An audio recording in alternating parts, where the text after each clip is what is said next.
Hieromartyr Schema Bishop Macarius, and the Holy Knight of Russian Monasticism. Welcome to the True Orthodox channel, the voice of true orthodoxy. Our channel shares information and inspiration from true orthodoxy.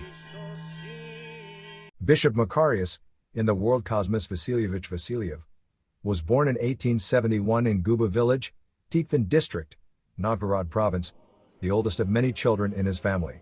From childhood he was drawn to church services and their otherworldly chanting. As a teenager he went to Petersburg, where he often visited the Alexander Nevsky Lavra and listened attentively to the inspiring sermons of Hieromonk Arsenius, who was a professional missionary who primarily defended against the ideas of and brought to repentance sectarians and schismatics. With the aim of creating a missionary-oriented monastery with Mount Athos Tipican, he revived the St. Macarius the Roman Hermitage, located in the marshy wilderness of the Novgorod region, not far from Petersburg. By the turn of the century this monastery was already well established with 200 monks. It had a stone church and 4 major stone buildings, a mitoshin in a nearby town and a guest house, all of which gave consolation to many visitors. At the age of 23 young Cosmas first arrived at the monastery and found himself in the midst of a group of other young aspirants for monastic and missionary life. His friend, Father Conan, who came there together with him, remembers as a novice he chopped firewood and did other manual labor as his obedience. In 1897, he was tonsured by Abbot Arsenius and given the name Cyril. By 1900 he was already a hieromonk and head of the monastery Mitoshin in Lyuban, where he stayed for the next 5 years. In 1906, Father Arsenius went to Mount Athos as a missionary to combat the new heresy of the name worshippers. However, Father Arsenius succumbed to the heresy. He went off to fight and never returned. So Father Cyril was made his successor in 1906. The monastery continued to flourish, and even after the revolution the Bolsheviks did not touch it because of its remoteness. In 1923, he was consecrated Bishop of Lyuban by the hierarchs Seraphim of Kolpinsk and Micah, Alexeyev, of Arkhangelsk, according to the decree of Patriarch Tikhon. According to another source he was secretly consecrated Bishop of Malovashchery by Archbishop Andrew of Ufa, Bishop Micah Alexeyev, and Bishop Stefan Beck. However, that same year Bishop Macarius was arrested. The Bolsheviks, having inflicted an artificially created famine of their own making, when hundreds and thousands were dying from starvation, now forced the church leaders to give up church valuables, chalices, crosses, etc., with the pretense of helping the victims of hunger. In actuality, however, they sold these valuables, church property, abroad to strengthen the Soviet power. And many innocent people perished during this time. For the supposed concealment of church valuables of St. Macarius Monastery, its abbot was arrested and condemned to prison for 5 years. He was sent to the Crosses, an infamous prison in Leningrad, then to Solovki and other prisons. Then he was sent into exile, where he looked after cattle and performed other menial labor. After 3.5 years exile he was amnestied and returned to his monastery. According to another source, however, he fled from exile. There, in order to dedicate himself entirely to prayer and to have less contact with worldly life, he accepted the great schema with the name of his beloved Saint Macarius, the founder of his monastery. He lived upstairs in a cell. His cell attendant was Hierodeacon Bucalus, a former peasant boy from a neighboring village. Daily he celebrated early liturgy in the side altar, not pontifically, but as a simple priest, only with a small amorphorine over his felon. He attended all other services standing on the klyros, always wearing the embroidered schema cape. He was always deeply engrossed in prayer and seemed to live in the world of the saints. But, as was to be expected, he did not manage for long to avoid contact with the God-hating authority of the communists.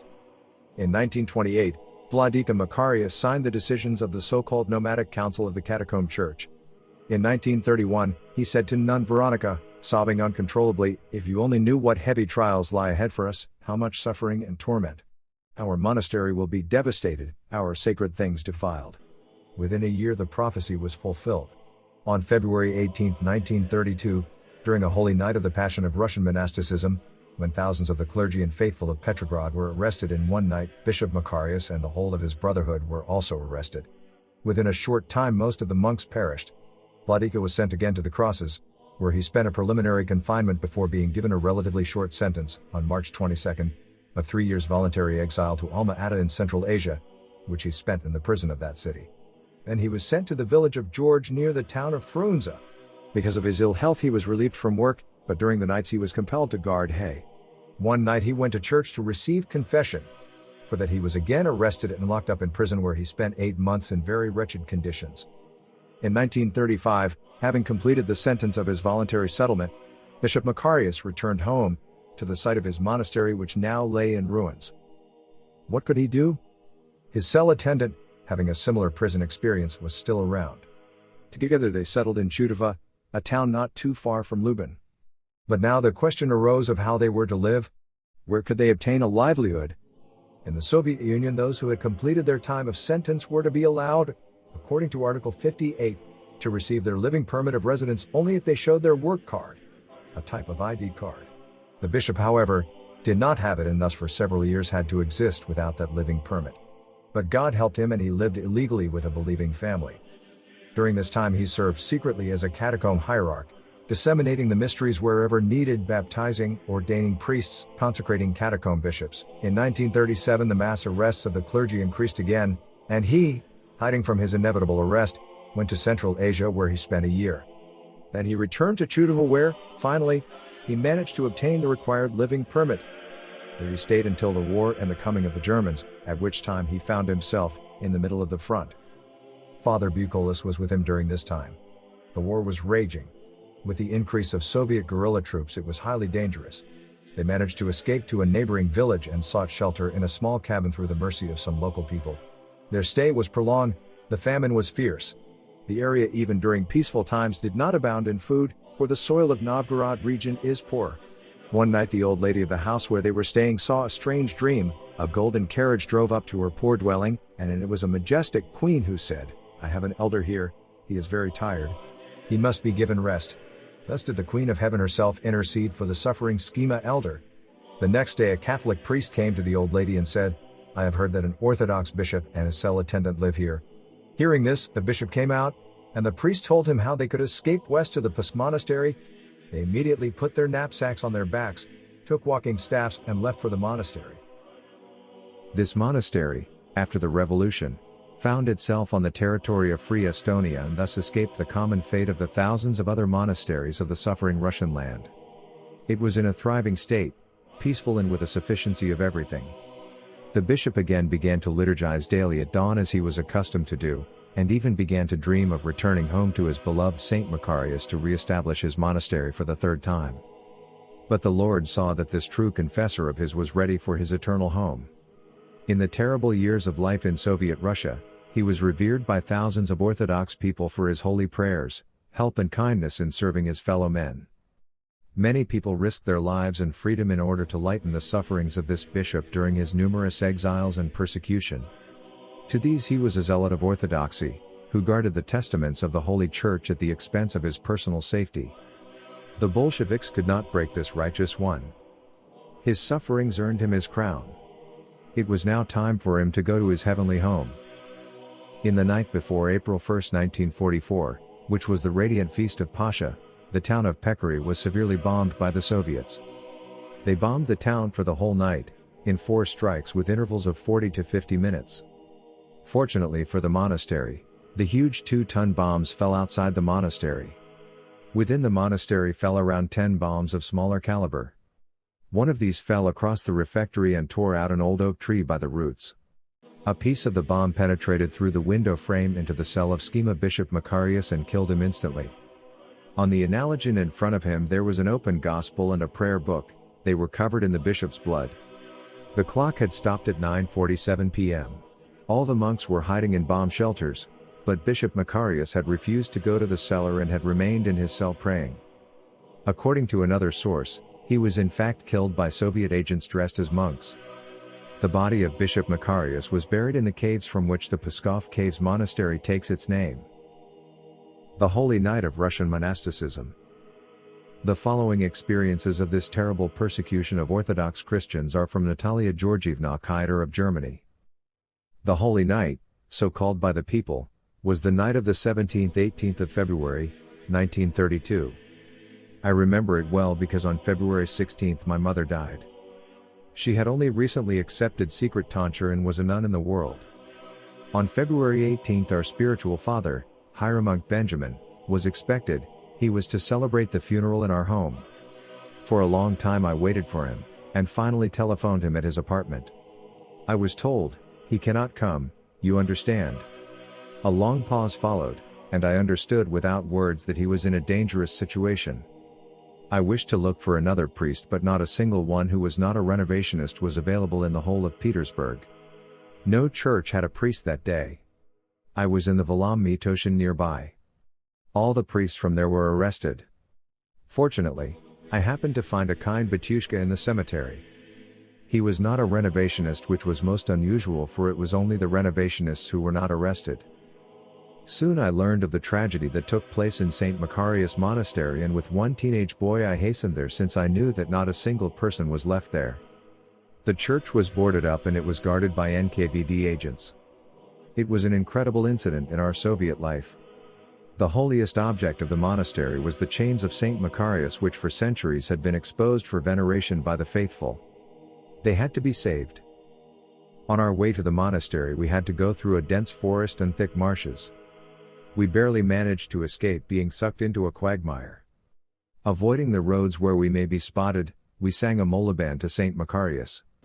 After a series of adventures we managed to reach the monastery. Breaking a window, we crawled into the church, where we saw a whole box of church valuables still there. I took the holy chains of the saint together with many icons and church books. St. Macarius covered us with his mantra from the eyes of the NKVD agents, and miraculously we were not caught. I kept the holy chains at home until such a time as it would be possible to give them to the church. But it was dangerous even for me to keep them. I therefore gave them for safekeeping for a while to a friend, a young woman of kindred spirit and co-worker in the vineyard of the Lord. She placed them temporarily in a drawer of her night table. Suddenly her brother, a young scholar, was arrested and accused of religious propaganda. The NKVD agents stormed into the house for a search. They turned everything upside down. They looked into every single box, and only the drawer in which the chains were kept was not opened. The miracle was that, having found nothing, they set the brother free. Truly St. Macarius had protected us all. Soon after this incident I brought the chains to a certain nun who took them to Moscow. Where are the chains today? The date was February 18, 1932, New Style. It is a radiant and yet terrible date, the Passion Friday of Russian monasticism, ignored by all and almost unknown to the whole world, when all of Russian monasticism in a single night disappeared into the concentration camps. It was done in the dead of night and with the full knowledge of Metropolitan Alexis, later Patriarch Alexis I of Moscow, about which there is sufficient evidence. In Leningrad there were arrested 40 monks of the St. Alexander Nevsky Lavra, 12 monks of the Kiev Mitoshin. The other monks had all been arrested in 1930, 10 monks from the Volom Mitoshin, 90 nuns of the Novodevichy convent, 16 nuns of Abbess Tysia's Lushinsky Mitoshin, 12 monks from St. Theodore's Cathedral, 8 monks from the Kanovia of the St. Alexander Nevsky Lavra's Big Okhotko, 100 or so monastics from various other Leningrad churches. In all, 318 people. That same night all the monks and brethren of the St. Macarius the Roman monastery were arrested and brought to Leningrad as vicious criminals whose very presence was a threat to society. They were treated as deadly insects which must be stamped out. The wave of arrests, like thunder, rolled over the Russian land, striking chiefly the monastic population, which so recently had been the glorious guardian of the nation's morals and values. It also struck many of the white clergy and laymen who, in one way or another, were close in spirit to monasticism. For example, the flaming sermons of the parish priest Father Alexander Medvedsky were the cause of his arrest. All were sent to the Kazakhstan region, from where almost no one ever returned. At the same time, in Leningrad alone many churches were closed and destroyed. Even the parish church to which the famous scientist I.P. Pavlov, of Pavlov's dogs, so ardently belonged, he went personally to Moscow to try to save the church, was struck, and, as soon as he died, this magnificent architectural monument dedicated to the Theotokos of the Sign, Znamenia, was blown up with dynamite, 1937, and not a trace of it remains. By this time, of course, all of Russia's 1,400 monasteries, not counting skits and newly formed monastic communities, were closed and, with a handful of exceptions, obliterated. We all, recalled a witness, felt miserable during this frightful period, almost to the point of nausea. Everyone felt as though they, the authorities, had sadistically spit into our souls or beaten our mothers to death before our very eyes. It was a terrible feeling of hurt and rage, And yet one was helpless. I experienced this frightful state during the spring of 1932, Levitt and Krasnov. Little did these people suspect that soon after this holy night, the freedom-loving United States of America was to recognize the Soviet tyranny as a lawful government. And all the while, the puppet bishops of Sergianism declared throughout the whole world that Christians in Russia were free.